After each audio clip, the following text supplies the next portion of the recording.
Voilà, le remontage de cet RA12 est terminé. Je vous remontre son numéro de série, les raccordements effectués, donc mes charges sur les sorties speaker A, mon générateur sur l'entrée CD, le secteur bien entendu.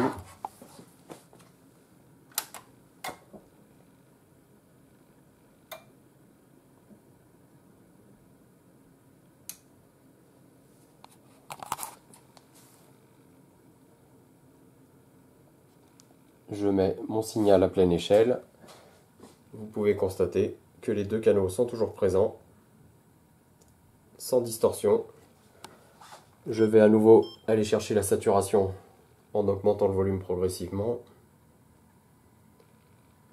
Voilà, j'y suis. Je peux le saturer plus, hein, bien entendu, mais ça n'a aucun intérêt.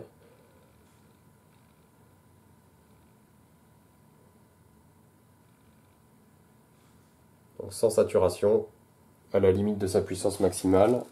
Je suis à une graduation de 83 pour un niveau d'entrée qui n'a pas bougé depuis tout à l'heure, qui est à 100 mV RMS.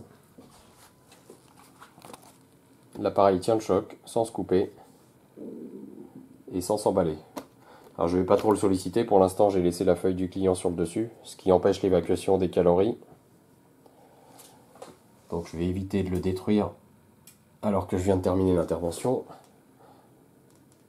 Et à niveau d'utilisation normale, vous pouvez constater qu'il n'y a pas de distorsion de raccordement, que les deux canaux sont parfaitement amplifiés. Le contrôle de volume fonctionne. J'ai quelques pannes sur les séries RA12 et RA11 avec des problèmes de contrôle de volume. Ce n'est pas le cas ici, il fonctionne parfaitement. Je vous le montre ici. Je descends, j'augmente, je descends, j'augmente. C'est absolument parfait. Donc cet appareil est fonctionnel, il répond aux normes constructeurs. Je vais demander au client de contrôler ses enceintes et ses câblages. L'origine de la panne est peut-être due à une anomalie de l'installation, soit un câblage défectueux, une enceinte défectueuse, ou bien dû au vieillissement d'un composant. Sur cette zone de préamplification, qui malheureusement ne peut pas être remplacée seule, la carte est livrée telle que vous la voyez ici, complète, avec le module de préampli déjà monté.